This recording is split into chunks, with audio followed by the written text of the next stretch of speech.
देहरादून में open run for unity का आयोजन हुआ। रन फॉर यूनिटी में दौड़े उत्तराखंड के सीएम पुष्कर सिंह धामी। लौह पुरुष पटेल को श्रद्धांजलि दी गई। सीएम धामी ने कहा कि सरदार पटेल ने 560 रियासतों को एक सूत्र में पिरोया।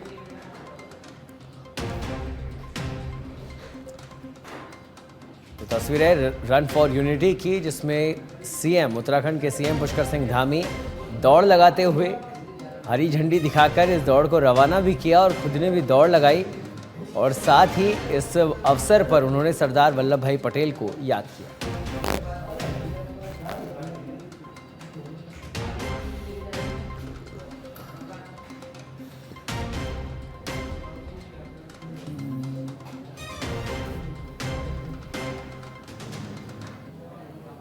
और अब सीएम का एक्सपोस्ट आपको बताते हैं। आप सभी को धनतेरस पर्व की हार्दिक बधाई एवं शुभकामनाएं सीएम पुष्कर सिंह धामी ने दी। एक्सपोस्ट के माध्यम से उन्होंने लिखा कि यह पावन पर्व आप सभी के जीवन में सुख, समृद्धि और खुशहाली लेकर आए, ऐसी भगवान धन्वंतरी से कामना करता हूं।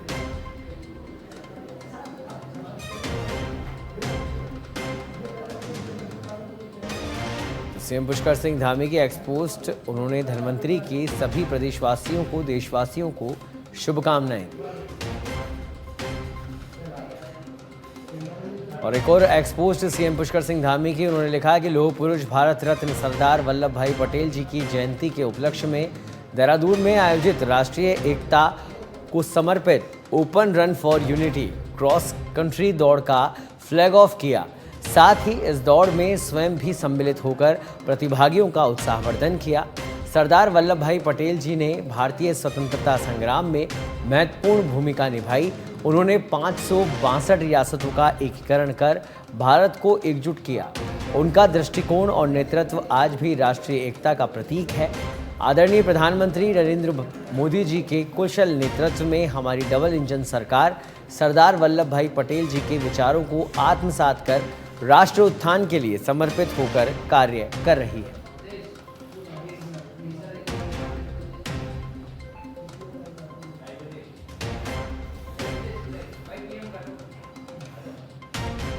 और सीएम पुष्कर सिंह धामी का एक और एक्सपोस्ट, जिसमें उन्होंने लिखा कि आदरणीय प्रधानमंत्री नरेंद्र मोदी जी आज देवभूमि उत्तराखंड को दीपावली का उपहार देते हुए देश की पहली हेली एम्बुलेंस सेवा का शुभारंभ करेंगे। यह सेवा प्रदेश के स्वास्थ्य क्षेत्र में एक क्रांतिकारी कदम है, जो दूरस्थ और पहाड़ी क्षेत्रों में स्वास्थ्य सेवाओं की त्वरित उपलब्धता सुनिश्चित करेगी। एम्स ऋषिकेश के सहयोग से संचालित इस हेली एम्बुलेंस सेवा से नागरिकों को विशेषकर उन आपात स्थितियों में तुरंत राहत मिलेगी, जहां समय पर इलाज की कमी के कारण गंभीर परिणामों का सामना करना पड़ता था।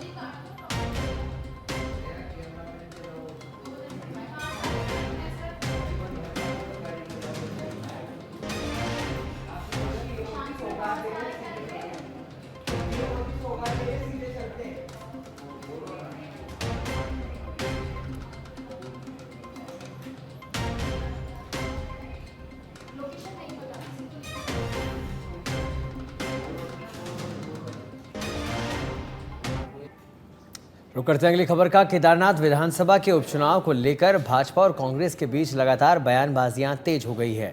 जैसे ही दोनों दलों ने प्रत्याशियों की घोषणा की, दोनों ही पार्टियां एक दूसरे की खामियां गिनाते नहीं थक रहे।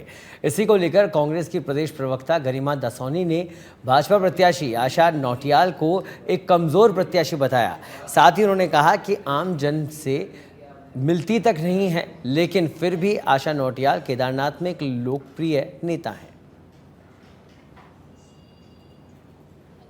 नित नए प्रयोग, हाँ, ऐसा दिखाई पड़ता है कि भारतीय जनता पार्टी नित नए प्रयोग कर रही है। जैसे बद्रीनाथ में तो उन्होंने नव आगंतुक को, दल बदलू को जो है टिकट देकर गरम गरम खाकर मुंह जला लिया था। इस बार हमने देखा कि अपनी परिपाटी या अपने इतिहास से उलट उन्होंने परिजन को टिकट ना देकर आशा नौटियाल को टिकट दिया। नहीं तो अभी तक जितने भी उपचुनाव हुए हैं पिछले 10 सालों में प्रदेश के अंदर, उसमें सभी जगह आप देख लीजिए, पत्नी को, बेटे को, इनको इत्यादि को वो टिकट देते।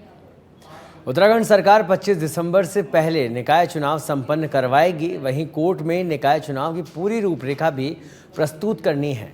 क्या सरकार सही समय पर निकाय चुनाव करवा पाएगी या नहीं, इस समय यह चर्चा का विषय बना हुआ है।